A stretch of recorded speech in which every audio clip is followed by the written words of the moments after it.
welcome back to the Boot Tragedies. The Pelicans, man.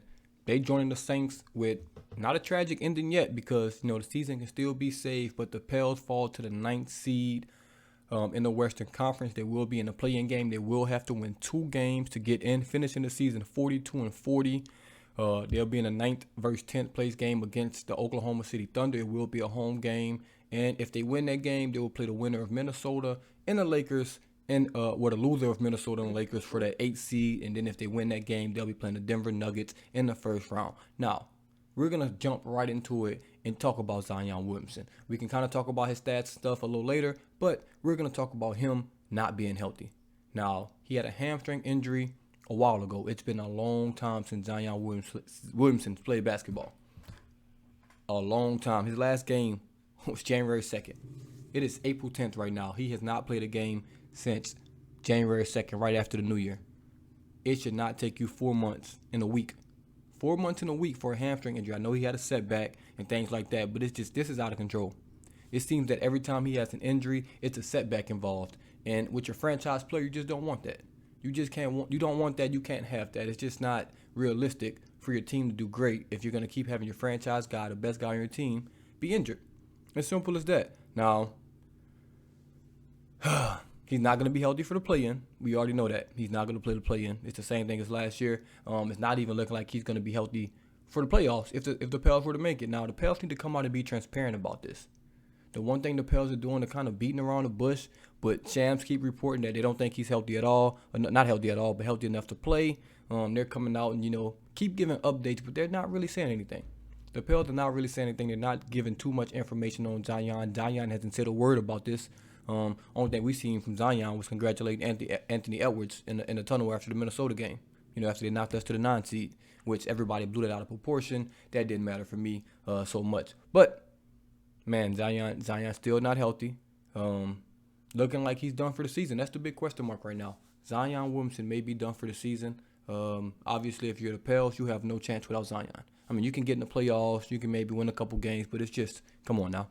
Let's just be realistic. It's no chance without Zion. The guys on the roster who stepped up this year and things like that, great for them. But they're not going to win or make a run at a championship without Zion Williamson. When that guy's playing, he's a top 10 player in the league. He's really, really that good.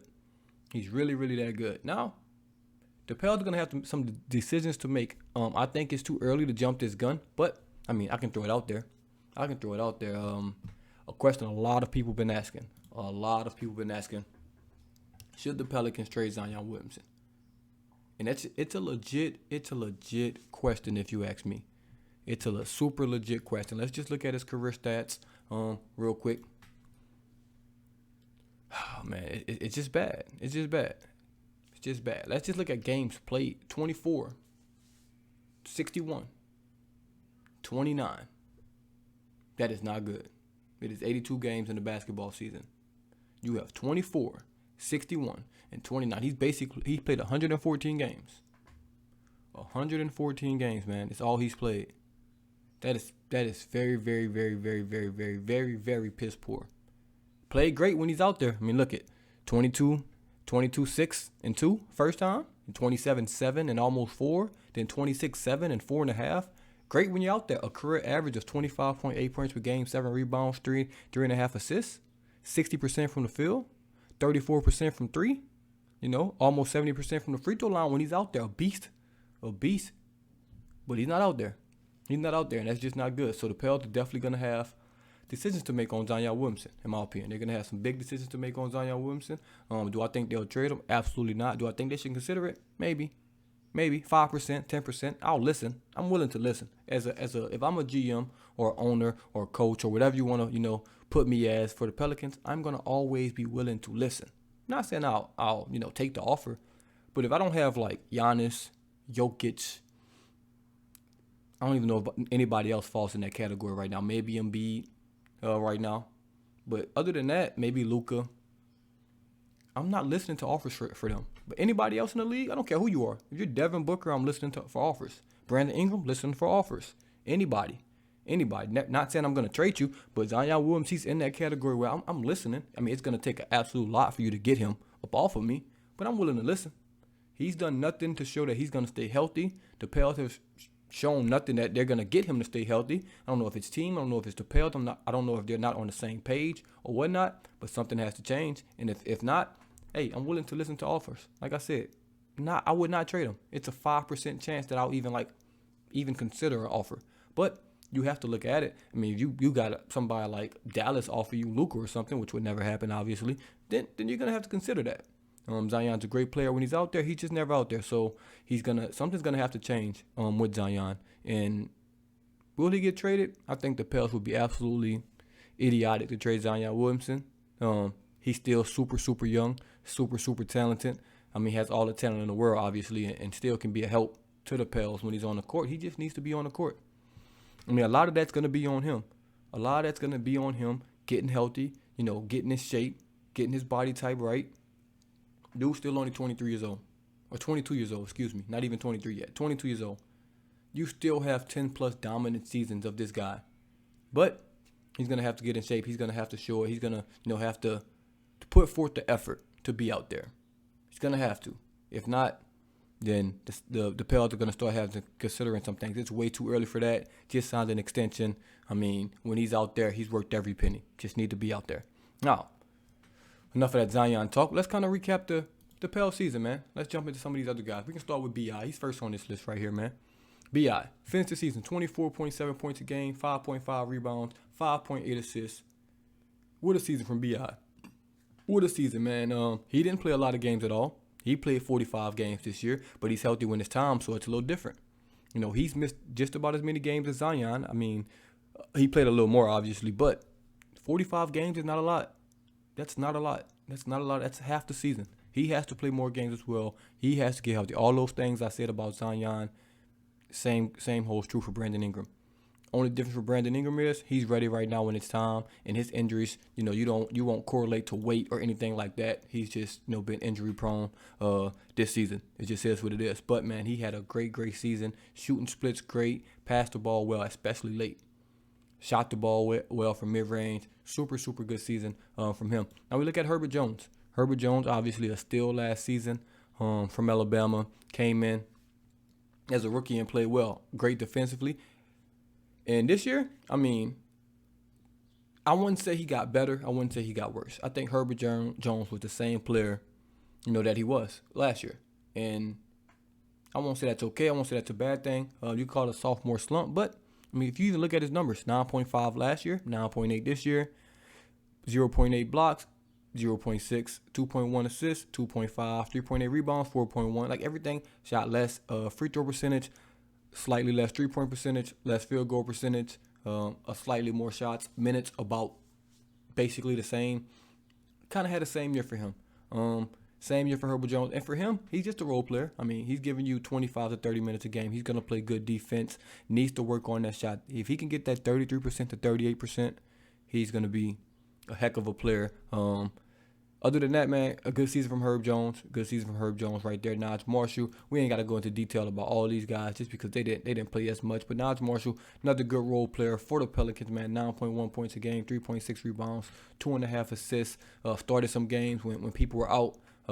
Super, super good player. Garrett Temple didn't really play. Larry Nance, another guy, hurt all season. Let's see how many games Larry Nance played, just for shits and giggles. Played 65, was hurt for a good portion of the season, but been consistent. We'll take 65 games the way it's been going for the Pels. But another role player, backup center / power forward. Solid season for him. We talked on Zion Williamson. E.J. Liddell was hurt all season. Now this guard play. I do want to talk about the guard play. We can talk about Dyson Daniels. Rookie season. I mean, just the 8th pick in the draft, dude. 3.8 points per game. 3.2 rebounds. 2.3 assists. Shot 41% from the field. That's not good. Let's just be honest. That's not good. 17.7 minutes a game. Played 59 games. When he was out there, especially late in the season, he looked lost. He looked like he didn't know what he was going to do. He showed flashes. Of passing the ball, good defending, good decision making, but it just wasn't there on a consistent basis. I know he's a rookie. Have all the room to improve, but it just wasn't a great rookie campaign. Maybe next year, he'll get a better shot. I thought he had a chance, to hopefully come in and kind of look like Lonzo Ball a little bit, can do a little bit of everything. Did not happen. Because I think the Pels needed him to play point guard this year, or they needed a point guard this year to slide CJ, to the 2, and maybe BI to the 3 at some points, and then Trey Murphy, Zion, small ball lineups and things like that. But he could just never fit in. Never really played well, unfortunately for him. Jury's still out. Hey man, who knows? He go off in a play-in game. I doubt he'll get minutes. For real. But just not a good rookie regular season campaign for Dyson Daniels. Jose Alvarado, another guy that's been hurt 61 games out of 82. Like, for the Pels, that's good. We'll take it at this point. I mean, you missed 20 games. Oh well, we'll take it.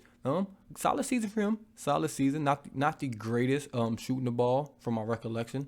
9 points a game this year. 33% from 3, 41% from the field. Have to shoot better than that. But backup point guard, man, he gives you solid. He hustles. He plays good defense. You want that from Jose Alvarado. You're not going to complain. I'm not going to complain about that at all. Kyra Lewis, wish we'd have got to see him more this year. Coming off that ACL injury from last year. Wish he got on the field. Not on the field, on the court more. Didn't happen. If you look, 25 games, man, only played less than 10 minutes a game, 4 points a game, 1 rebound, under assist. Just didn't get to see him this year, and I think his time in New Orleans is probably going to be done. I think his time is probably going to be done with Jose Alvarado, with Dyson Daniels. They're just probably not going to play him as much. CJ McCollum, up and down season. You can look at the numbers: 20 points per game, 4.4 rebounds, 5.5 assists, 43.7% from the field. 75 games this year. That's the one thing I'll give CJ McCollum credit for. He was not hurt. He didn't really miss games, and he was a consistent, person in that lineup, starting all those games. So you have to give him credit for that, especially with Zion missing games, everybody missing games. BI, you have to give credit to CJ McCollum for just being out there. Just being out there, which is crazy because that's what they get paid to do. But, man, if you look at his numbers, last year had a much better season. In my opinion. Had 24 points per game, 5.8 assists, 4.5 rebounds. His points were down almost 4 points per game this year. Shot 6% less from the field. Shot 1% less from the three-point line. He just struggled this year, and he's getting up there in age. He's still young. Now, he's not old by any stretch of the imagination, only 31. But maybe this is that, we start to see that that decline in C.J. McCollum. Maybe not. Maybe it's just a little off year. Maybe it's an off year. This was more, I won't even say an off year. This was more like his years in Portland than an off year. Last year, I guess his usage went up, not being with Dame, having the ball in his hands more. So he had a really, really good season last year. I think this year he took a step back. With the Pels. So we'll see what he does next year. I'm keep saying next year like the season's over already, but next regular season. But this regular season, I definitely think he took a step back from the Pelicans. Maybe because BI, started handling the ball more towards, the end of the season, but BI missed 40 games. So you can't really use that as an excuse. And Zion missed a whole bunch of games as well. But solid season from CJ, man. He was there every night, and can't complain about that. Can't complain about that at all. Trey Murphy. Trigger Trey. This guy, I mean, what an absolute stud. What an absolute stud Trey Murphy is. That's definitely not Trey Murphy in that picture. That's definitely CJ McCollum. But anyways, looking at his numbers, let's look at last year compared to this year. And it's going to be an absolute huge jump. Last year, 5 points per game, 2 rebounds, 38% from 3, 39% from the field. This year, absolute stud. 14.5 points per game, man. 3.6 rebounds, 1.5 assists, almost 41% from 3, 48% from the field. And he just been a beast this year. He's just been an absolute beast. One of the best players, on the roster. Played 79 games this season, consistent, always out there. Don't know why he wasn't starting the entire season. Let's just be honest. It was a point where, Willie Green just didn't want to start him, and I just didn't understand why he didn't want to start him. Didn't understand what was going on there. But since he was in that starting lineup, he's played absolutely fantastic. A consistent shooter, even when, next year or maybe somehow this year, Zion comes back. Trey Murphy needs to remain in that starting lineup. I don't know who you're gonna move to the bench, but obviously you're gonna start Vail at center. You're gonna start Zion. You're gonna start BI. And you're going to start Trey Murphy for me. Now, what you want to do after that is up to you. You can start CJ or you can start Herb, depending on how you want to play it. Because BI, he's been running a point guard anyway. He's been running point guard as it is. Herb's going to bring defense, obviously, but you're gonna clog that playing up with Vail. BI only take really mid-range as well. Then you have Zion and Herb. It's going to be a lot of paint clogging. You bring CJ out there. Then you have CJ, Trey Murphy. This is the lineup I would prefer. CJ, Trey Murphy, Zion, B.I., and Vel. But you're going to lose some defensive capabilities with that lineup. But the Pels not, guard nobody anyway. Even when Herb's out there, he's trying to guard. But as a team, it's still pretty pathetic. So, it is what it is. Then we got Josh Richardson, man. He came from the Spurs for absolutely no reason. Let's just be honest. Let's be honest. This is a waste of a pick. This was the Pels just doing something just to do something. I'm going to be honest with you. Because when he got here, he was just here. He was just here. I don't know why we traded for him. Just doesn't fit in. He's an okay shooter. He's a pretty solid defender. He does some things good, some things well. But it just wasn't it. It's just not it. He's not a fit. He hasn't been playing, as of late as much. And it was just pointless for me. I'm not saying he's a bad player or anything, but it was just a pointless trade. It was just a pointless trade. Very, very, very pointless. I just didn't get it. I just didn't get it at all. And I just don't know what the Pels were doing right there. Then we got Jackson Hayes. Sparingly played this year, played in 47 games, 13 minutes. I thought him and Carl Lewis were going to get traded at the trade deadline. That didn't happen. Hernan Gomez barely played this. And then we're going to talk about Vel. 14 points per game, over 10 rebounds, almost 2 assists, 55% from the field, only playing under 25 minutes a game. I think this is Willie Green's biggest fault this season, not finding a way to play Jonas Valanciunas. You just have to find a way to get this guy on the court. He plays well when he's out there, understand the defense, understand, you want to go small ball and things like this, but the guy is putting up points, he's putting up numbers, teams are out-rebounding us, and you just refuse to play him, and it makes no sense. He's played 79 games this year. He's been healthy. Him and CJ's been a staple in that lineup, as well as Trey Murphy. And I think him and Willie Green, I just don't know. I think this is his last season in New Orleans, if you ask me, because it just hasn't, clicked with him and Willie Green in consistent minutes. But the way this guy played this year, he should have been playing 30 minutes a game. He's one of our best players. Obviously, he comes with his faults. We all know. He's not goddamn Jokic out there or, a top-tier center, but he's pretty good. And in the Pels, I think they just misused him in some games this year.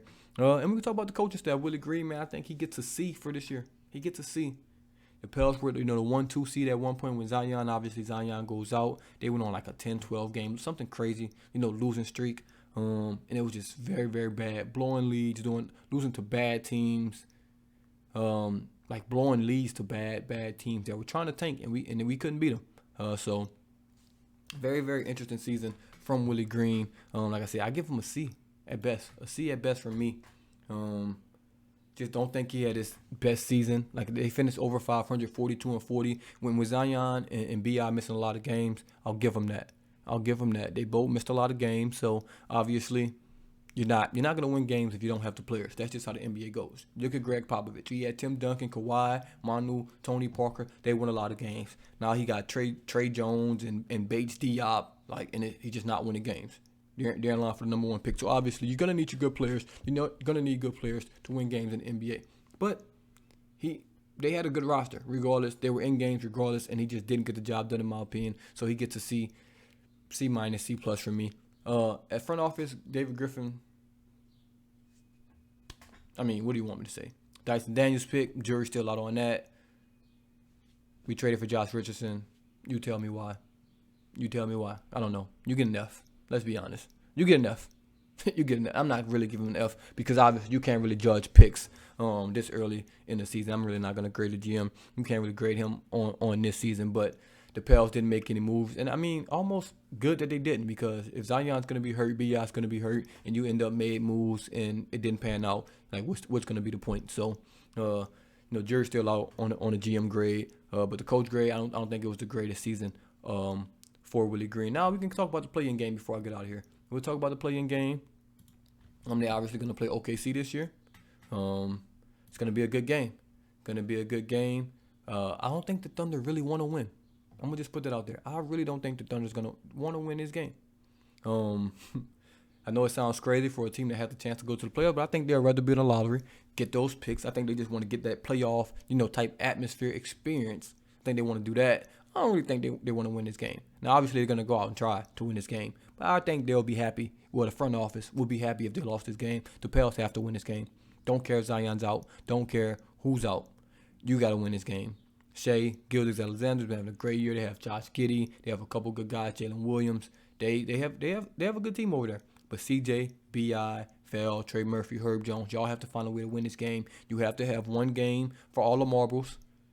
Minnesota versus the Lakers. We take that loser for all the marbles. You have to win this game against Oklahoma City, or this was a failed season. I mean, it's a failed season anyway if you don't make the playoffs. Let's get that understood right now. Let's understand. I thought second round was the goal this year, at least second round. Win the first round matchup, but that's looking like that's not going to happen. But they have to win this game against Oklahoma City, or it's just a bad matchup. You know, if you want to look at the pick center and what Vegas thinks, they think the Pels, they're favored by 5 on this.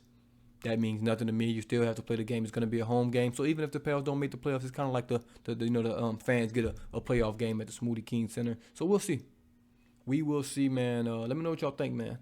I know it's a news about Zion I talked about earlier. Maybe trade him. Like I said, I'm not on it. I'm not on that bandwagon. Not yet. Not yet, at least. Too talented, too young. Still have time. Still have a lot of years under contract. We're not there yet. Good job from BI this season. But this play-in game is going to be important. Oh, I did want to do this. Quick little, season awards or something like that, MVP of the team, that obviously goes to nobody. Absolutely nobody. When Zion was out there, he was the best player on the court. When B.I. was out there, he was the best player on the court. But they wasn't on the court enough. CJ, he was on the court a lot, but one MVP caliber. No team MVP. We're taking that award away. Trey Murphy, most improved by 4. I'll give the MVP to Trey Murphy if I'm going to give it to anybody. Most improved by 4. Was my favorite player to watch on the Pels, this year. That guy's going to be a really, really good player for the Pels. Hopefully they can keep him around for a long time. Most disappointing player this year? This one's tough. You can go with Dyson Daniels, but I'm not going to put that on a rookie because you can't really come in with rookie expectations. CJ had a down year, but it wasn't awful, and he played in a lot of games. Actually, I'll go with Willie Green. Not even a player. That was probably my most disappointing. I think some of the lineups were questionable. Some of the decisions were questionable. He still managed to get into the play-in, without Zion for most of the season, without B.I. for most of the season. So you have to give him credit for that. But still, I think it was a disappointing season, man, because I was talking about him for Coach of the Year, So we'll see how this play-in game goes. They play on the 12th, 2 days from now to be exact. And we'll see what happens. I'll be back with y'all after that. But as always, this is the Boo Tragedies, and I'm out.